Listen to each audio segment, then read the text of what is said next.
Welcome back, my beautiful friends. You're listening to A Moment of Zen right here on 710 WOR, the voice of New York. I am your host, Zen Sams. Up next in our Business and Buzz segment brought to us by Revere Securities, we have returning contributor Kyle Wool, President of Revere Securities. And today he is joined by our good friend, Andrew Giuliani, who is in the running to become the 58th governor of the state of New York and son to former New York City Mayor Rudy Giuliani. Now, basically, the way I see it, in this Republican primary, it's a toss up between Long Island Rep. Lee Zeldin and Andrew Giuliani. Now, despite Lee Zeldin's very big fundraising and endorsement advantage, Andrew Giuliani is more popular in New York City and upstate, by far in the lead within those two regions. And today, Kyle, Andrew, and I are chatting about the political climate, our economy, and how it's affecting New Yorkers' bottom line. Now, inflation has led to sharp increases in everyday goods. Groceries and gas now cost a lot more. And in New York, a high-cost state to begin with, pain from inflation and high gas prices can be felt almost everywhere. But as the state lawmakers negotiate a state budget due at the end of this very month, there are bipartisan calls for trying to find ways of easing price burdens on consumers and taking less of a bite out of their wallets. And here to chat some more are Kyle Wool and Andrew Giuliani. Welcome to the show, gentlemen. Jen, thanks for having me. Appreciate it. Yes, thanks again, Zen. So nice to have you both on. Okay, Andrew, I'm going to start with you. Let's chat gas pains. Okay, the per gallon price of gasoline has remained steadily over $4 in most parts of New York State over the last several weeks. Of course, compounded by the war in Ukraine. And as a result, lawmakers are considering a suspension of the gas tax in New York that will take us through the end of the year. And additional proposals have also included capping the price of the gas tax in New York. And in fact, the state collects about $2 billion in gas taxes each year. And New Yorkers, on average, Andrew, are paying about 48 cents per gallon at the pump. How realistic is this suspension of the gas tax? And is this enough, Andrew? I think it's very realistic. I think it's for the wrong reason. I think it's good. First and foremost, let me say, I am supportive of suspending the gas tax. It's the right thing to do. I'm glad they're doing it. And I think, honestly, it's something we should look at potentially suspending further just past an election year. Unfortunately, the reason why they're doing it is because all of these Democratic Assembly members, all of these Democratic state senators, and yes, Kathy Hochul herself have an election coming up. And guess what? On November 7th, when people fill up their tank so that way they have enough gas to go to the polls on November 8th, all these Democrats want to make sure that they're not going to have over $5 a gallon. Well, the truth is they might have over $5 a gallon, whether or not the gas tax is suspended or not. I just drove back from Buffalo the other day, and we were at $4.89 where we ended up filling up. I think our total gas price to fill up our truck was almost $150, $147. This is amazing. I mean, you think about this, and for our campaign, it costs a lot. But I think about the New Yorkers all around the state that might be making $55,000. Now, imagine just how much gas has gone up since President Trump left office, and how much weekly, from a weekly standpoint, the expenses are. I mean, it has to be another 4 or 5% of their expenditures that they are spending now that they were not spending 2 years ago. I completely echo your sentiment, because at this point right now, people are going to the pumps and they're making decisions on how much gas am I going to actually put in my car. Food is expensive. All costs are up. It's crazy. Let's move to Kyle, because we have about 4 minutes, and I want to get Kyle's thoughts here on the property taxes. Kyle, New Yorkers pay some of the highest property taxes in the country. The state a decade ago sought to cap annual increases by local taxing districts like municipalities and school districts. But lawmakers now believe high property taxes have made it more difficult for people to remain in New York. What do you say to this? I think it's a big problem. I think when you look at some of the people in my industry, in the financial service industry, you're seeing a mass exodus and a diaspora down to low tax states, especially Florida. You're also seeing some people from California, very similar, moving to Texas. And I think that will continue to drive out New Yorkers. Also, when you look at people like myself that are Manhattan residents, we start to look at not only the federal tax, the state tax, and the city tax. We're paying well over 50%. And then you look at the defunding of the police department. What are we really getting for our taxes that we're paying in? Now, finally, Broadway is reopening, which is great. Museums are open again. You're starting to have some charity events, which is wonderful. Well, are the subways safe? Is the police department defending us for the amount of money that we pay? And I think it's a big issue that needs to be addressed. Without a doubt, and that issue is not going to get addressed unless we have the right lawmakers, policymakers, and the right leaders up there. And right now, there is a great lack of that. Andrew, let's move on. There are also calls for pay raises for this for low income workers, including people who work in the home care sector. Home care workers have gone years with what supporters say should be considered a cost of living adjustment, and lawmakers in both the state Senate and Assembly have embraced the pay raise for those workers, seen as a needed retention tool for a sector that has lost workers to other fields during the pandemic. What are your thoughts on this? You have about a minute and a half. So I think government mandated pay raises is one of the reasons why people are leaving New York, unfortunately. I think the free market determines this better than the government can. I'd much rather have people that sign the front of the checks rather than the back of the checks actually determine whether or not they're getting pay raises or not, because simply, again, and I'm sure Kyle can speak to this even better than I can, the market determines this so well. And talking about property tax, which is one of the things, one of the proposals that I have out there starting on day one is making sure from an education standpoint that parents have tax vouchers. So then that way, if they don't like the way their public school is performing, they can take those tax dollars and go to a parochial, a private yeshiva, a homeschool. We need to have more options. And as so many New Yorkers know, we're one of the highest tax property tax states in the country, depending on which county you are. Westchester certainly, I think, leading the country in it. I want to make sure that New York parents have those dollars in hand, because then what does that do? That actually creates the free market in education. Then you're going to get better educational services for our kids. I actually believe that parents are the primary stakeholders in their kids' education. I know a lot of Democrats don't, but that's my belief.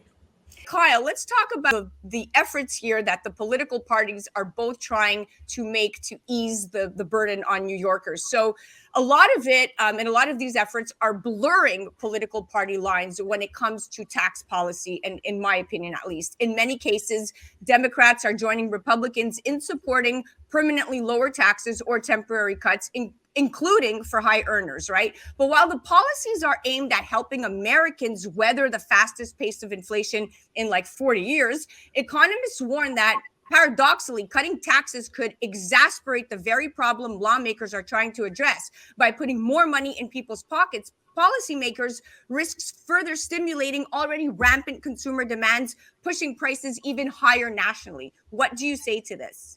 I think at the end of the day, the free market should dictate. And I do think a lower tax policy and giving small business owners more money to go out and grow their business, to put people to work, to hire people, which in turn puts more people in the workforce. I think that's the real solution to all of our problems. But at the same time, I do think, and not to get political, when you do look at some of our leaders on the Democratic side, like Chuck Schumer, who is one of the senior senators in the United States Senate, why is he not, as a Democrat, looking at his own state, the state of New York, and repealing the SALT tax? The SALT tax is one of the biggest issues we have that the Democrats, you would think, would be pushing that through. If they could repeal that, I think it would be a huge stimulus to a lot of New Yorkers, and maybe you wouldn't have that exodus from New Yorkers moving to states like Florida. Well said. Couldn't agree more. And I know, Andrew, I know you're just dying to pipe in here. Yeah, I know. I can't keep my mouth shut over here. It's a politician problem. But no, the truth is, I think exactly what Kyle said. Look, New York last year led the country in out-migration. And Kyle touched on this in the last segment. It's not just because we are one of the least economic-friendly states in the country. It's also because crime is spiraling out of control, right? We're seeing the issue with teachers and education. That's another issue right there. We're seeing some of the mandates that people have decided to leave because of that. But I think when looking in New York, and especially if you live specifically in New York City, if you're a high tax earner, the government actually is the senior partner in your relationship. And it's exactly what I think more and more New Yorkers are deciding. And normally, this is a decision that New Yorkers would decide in their 60s or 70s. You're seeing it now for people in their 30s and 40s that are saying, you know what am I getting for paying the bulk of my income to the government? What services am I getting for it? And the answer is not enough. And that's why you have more New Yorkers saying, well, Florida sounds good, Texas sounds good, Tennessee sounds good. I don't think that should be a choice that New Yorkers have to make. That's why, for me, I think it's so important that we cut taxes and also cut regulation. That's a day one priority for a Giuliani administration. And the good thing about cutting regulation is A lot of that comes out of the executive branch. So that's not a sit down that you have to have with the state Senate and the state assembly like taxes is, which is going to be a battle that we're going to win, but it's definitely going to be a battle where we're going to crack some skulls in the meantime. Truth is, we need to make sure we reduce regulation so New York is a business-friendly state, just like Florida, just like Texas, just like Tennessee, not like California or Venezuela even. Yeah, you said it. You said it. And, when it comes to cutting taxes, it feels like the incentives for states don't always appear to be aligned with what is best for the national economy. And that's where I'm really irked, because when I'm voting for representatives, when I'm voting to place leaders in power, I want to know that they're understanding our issues on a national level and how their local decisions are going to affect the nation as a whole. So I completely echo all your sentiments. Now we're going to move on to the fall of Roe. And although this is not one of Kyle's specialties, I do want to hear his opinion on this. So in 2019, and just to clear the air, guys, New York lawmakers codified Roe's protections into the state law, passing the Reproductive Health Act, which was signed into law by former Governor Andrew Cuomo. So even if Roe is overturned, abortion will remain legal in the Empire State as a result of this codification. But now you have Rep. Lee Zeldin, okay? He actually said that he would appoint a pro-life health commissioner if he were elected governor. This kind of feels counterintuitive. I'll let you go first, Andrew. What do you say to this? So I would say, and then he walked back those comments a few days later, which I know the New York Post and a few other news outlets covered exactly. So But he said it. He said it, and then he walked him back. So I don't really know where he's standing. I know he's trying to play both sides of the fence on this. Look, I'll tell you, I'm a new father of a 5.5-month-old daughter. And I have to tell you, the first time that I saw her on the ultrasound, I knew the most important thing in my life, the most important mission of my life was protecting her and protecting her welfare. Now, you mentioned the Reproductive Health Act that was signed in New York in 2019. The thing that really bothered me about that specifically was the celebration of late-term abortions. I think when we're talking about abortions at 39 weeks, it horrifies me. It horrifies me to think of crushing a baby's skull that can live on its own like that. And I remember that day when they lit up the Empire State Building and the call was to celebrate your abortion. That to me is horrifying. And I think you lose a little bit of morality in a society there. So to me, that's something that I would fight against, specifically late-term abortion, because I think there are very few excuses for that. And to me, like I said, as a new father, I would want to do everything that I can to help and protect New York's most vulnerable. I agree. And I echo that sentiment as a mom as well. I think there's a point in time and a case for everything. And I don't think when you have statements like made from Nebraska representatives, I'm going to leave them nameless, that they support pro-life, even in the case of incest or rape. For me, that's a violation of women's rights. And so I do think that there has to be a fine medium between the two. Kyle, what are your thoughts? Well, it wasn't really the question I was expecting today to be commenting on Roe v. Wade. But I do think if it's a states' right issue, and I think people can decide where they want to live. If they want to live in a state that has more restrictive, they can make that decision.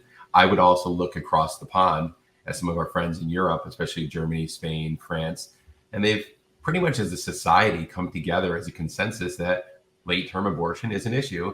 And whether it's 16 weeks, 20 weeks, 22 weeks, I think that should be decided on a states' issue, but also maybe as a society, we should probably look at that too, because I echo Andrew's words, 36 weeks, 39 weeks, doesn't seem quite right to me.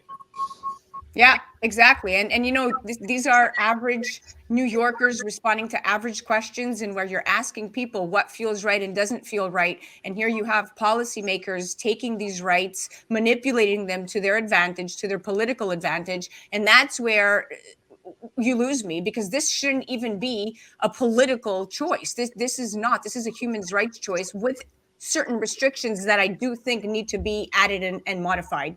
Well, listen, we're out of time here. Kyle, thank you so much for piping in. Andrew, always a pleasure having you on. Wish you all the best. And I know you're ahead of the game, buddy. You got this. Zen, Kyle, it's great to be with you guys. I got to tell you, very excited for the upcoming debates that we have coming up, and get out there and vote June 28th for Andrew Giuliani. You got it. We will. I sure will be doing it, and I know Kyle will too. That was our Business and Buzz segment brought to you by Revere Securities. That was President of Revere Securities, Kyle Will, and Andrew Giuliani. Make sure you head to Andrew's website, New York for Giuliani.com, and head to reveresecurities.com. You're listening to A Moment of Zen right here on 710 WOR, the voice of New York. We'll be right back after this.